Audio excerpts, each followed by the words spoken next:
One of my things I've always wanted to do is to be able to boot to an ISO over PXE instead of a USB drive or a DVD or whatever. And it's been doable before, but it was always like it's kind of a pain. But Ventoy, you could put a whole bunch of ISOs on a single USB drive and boot to Ventoy and then select which ISO you wanted to run, and it would boot up to that. Well, Ventoy, there's a version iVentoy that can do the PXE boot and load up one of the ISOs. And you can see here on this virtual machine, I have a bunch loaded right now. Doing it is really simple. All you need is a Linux installation. You can do it on Windows too, but really do it on Linux. And pretty much you just run a few commands right there, and you have it. So we're just going to go through it real quick. I'm not going to do the whole thing because I've already done it, but I'll show you the commands. Let's see if I can make this print a little bit bigger. I don't think I can.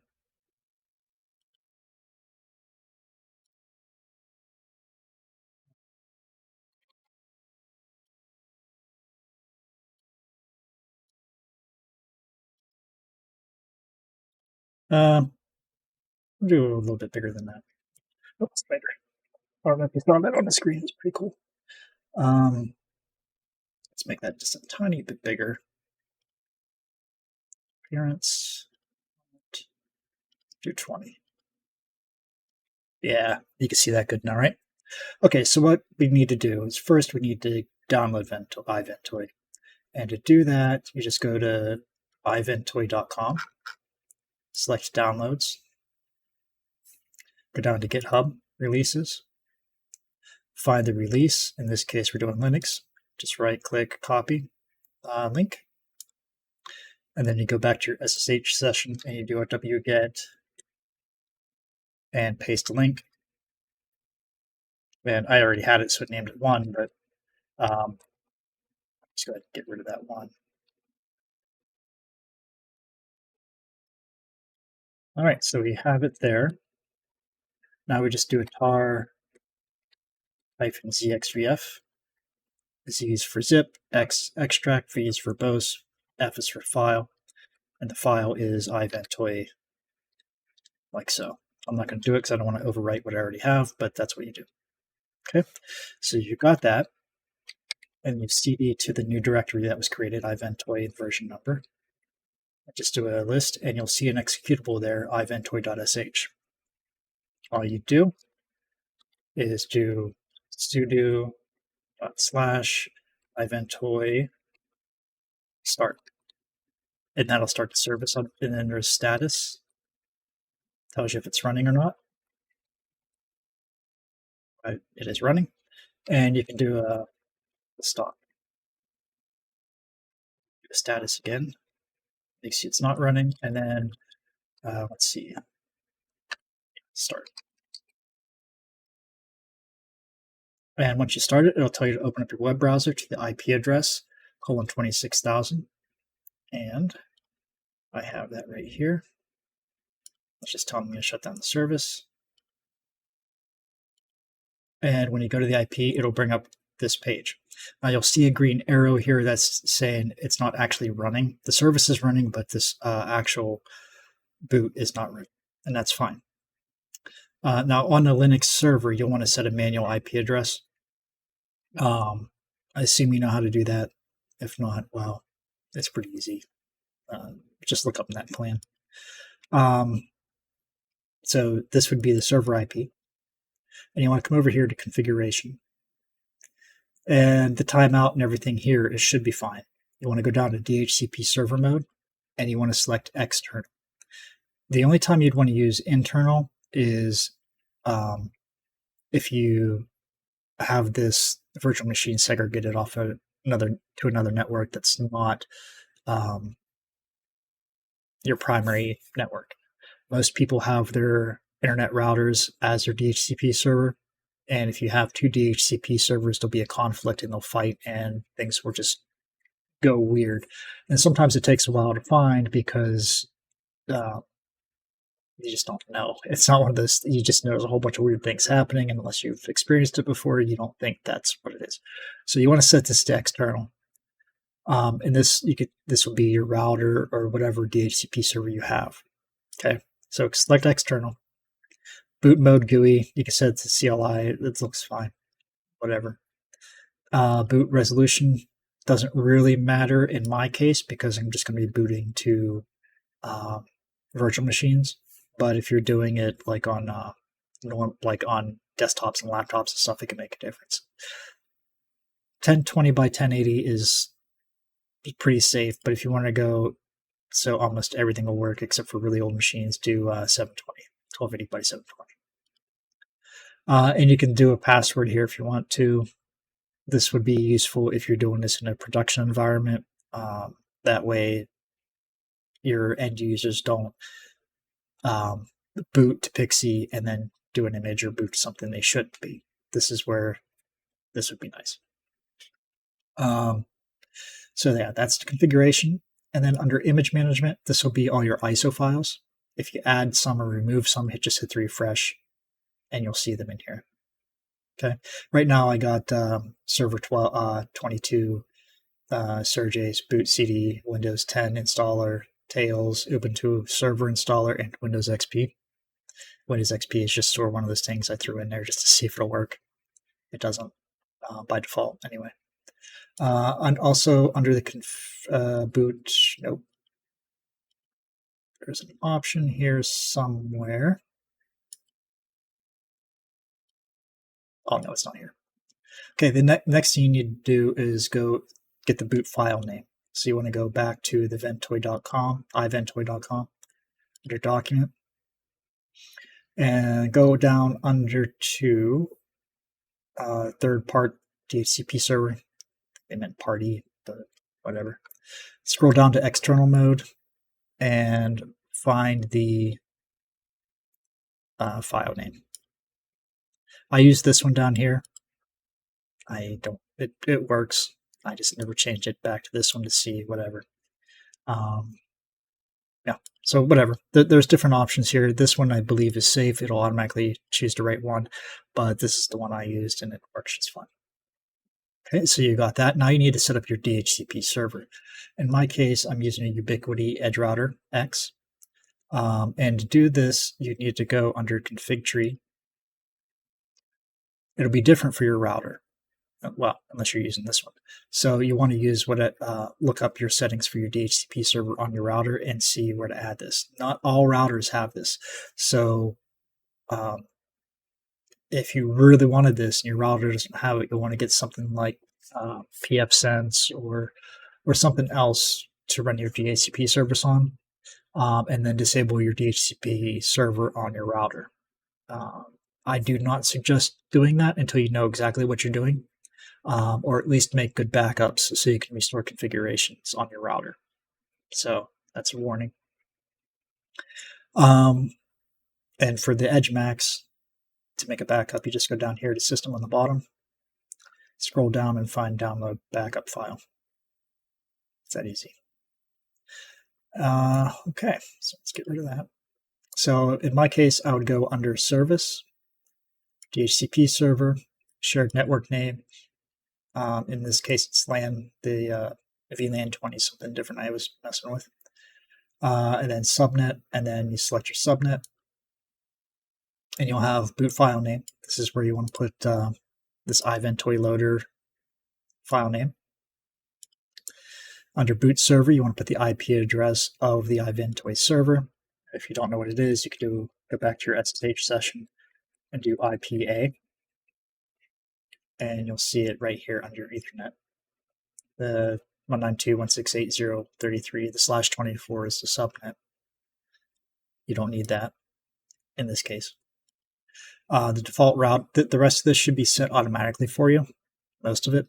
The default router would be your router IP address, usually .1. DNS server, in my case, I use I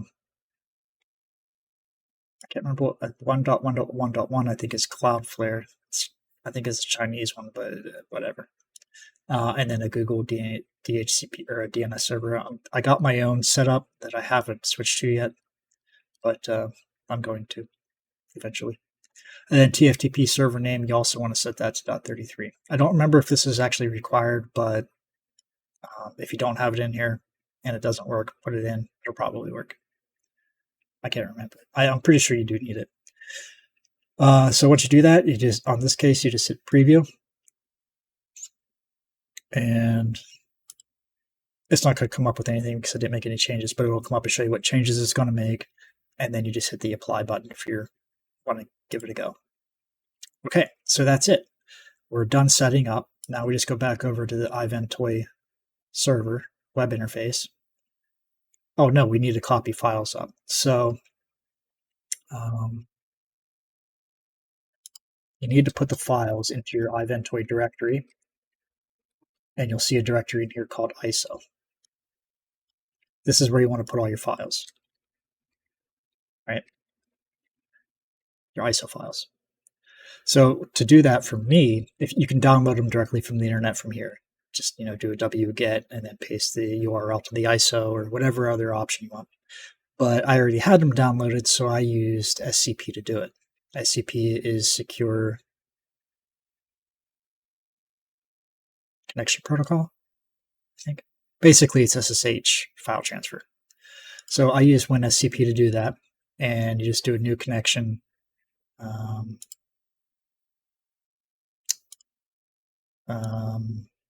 Yeah, you do a new connection, put your IP address in, select SCP, and then you put your SSH information in here. You hit the login, and you'll get your home directory, and then you just go to the iVentoy and then ISO. And then from there, you just you can just let's pick one here. Put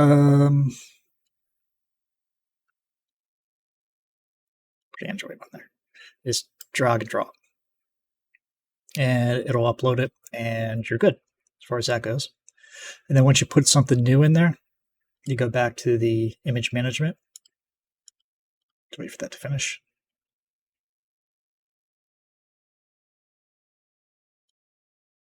And then hit refresh. And you'll see the Android one in there. Go back to the boot and hit the start. I don't think you need to restart this every time you put an image in there though. So let's go ahead and watch it boot. I'm using Hyper-V. So to change the boot mode settings, you go to firmware, and then I move the network adapter all the way up to the top. Different if you're using a desktop computer. It has a specific key combination to select the boot menu to choose which media to boot from. You often have USB, CD drive, hard drive, and network. Not all motherboards support network boot, but modern ones almost all do. And they have each one has a key combination to push during the boot process to get that menu. And for Dell's, I think it's F12. For some, it's delete. And I think HP's might be F2. So you try F12. F12 seems to be pretty universal from almost all the ones I've used. But delete and F2 might be an option for you too. So you can Google that or DuckDuckGo it, whatever you want to use. So we're just going to reboot this virtual machine.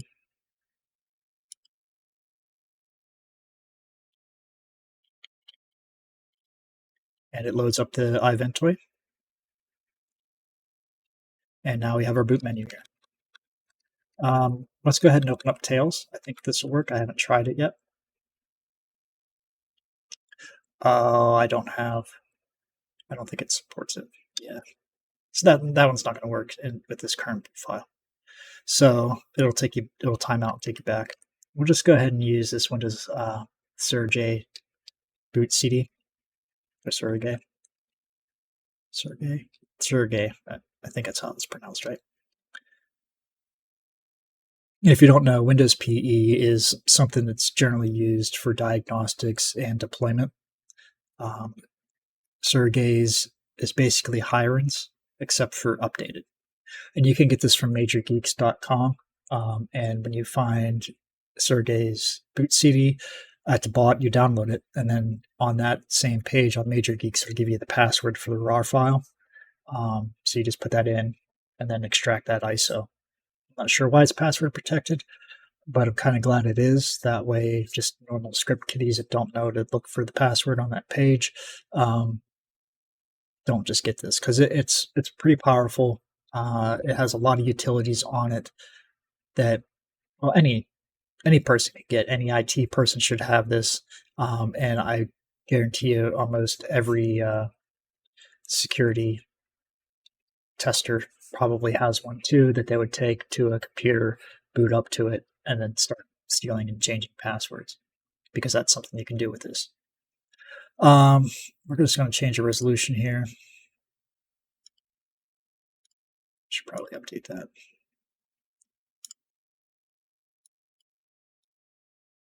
And just to show that it can see the disk drive, use the Windows Disk Management.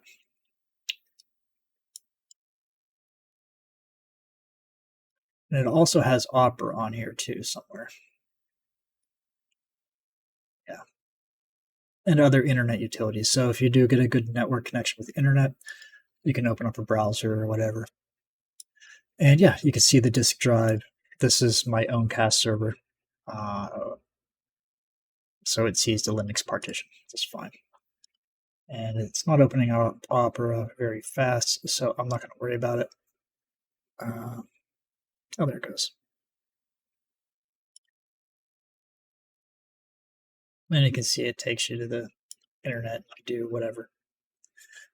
I probably shouldn't have clicked some of these things because I don't know what they are actually.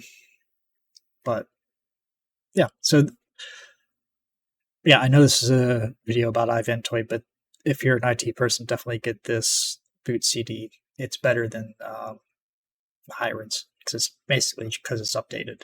Or Hiren's, last time I looked, hasn't been updated for a long time.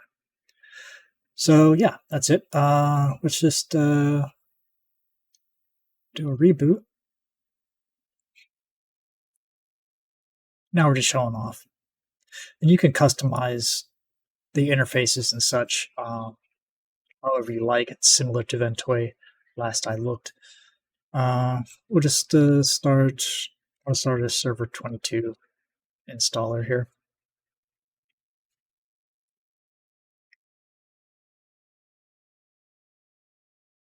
I don't have very much memory.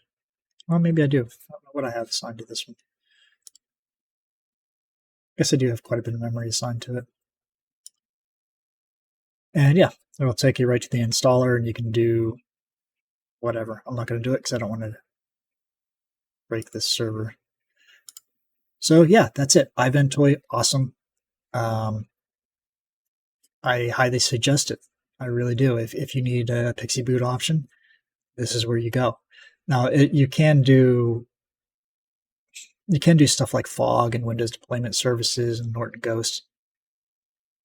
Does Norton Ghost still exist? I don't know. Clonezilla, network option, that sort of thing. You can do all that stuff to do installs too, which are all great. They are all great to do that. But if you just need one for utility, to run things like Hiren's boot CD, dband, that sort of thing, then this is what you want. This is what you want.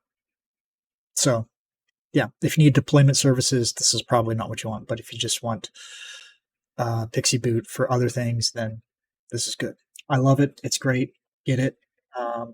If for no other reason, just to play around with it. All right. I know this isn't similar to my gaming videos like 7 Days or WoW, but if you're setting up servers to do those things, then this might help you a lot. So yeah, that's it. Subscribe, like, share, all that fun stuff. It really helps. See you in the next one. All right? I hope so.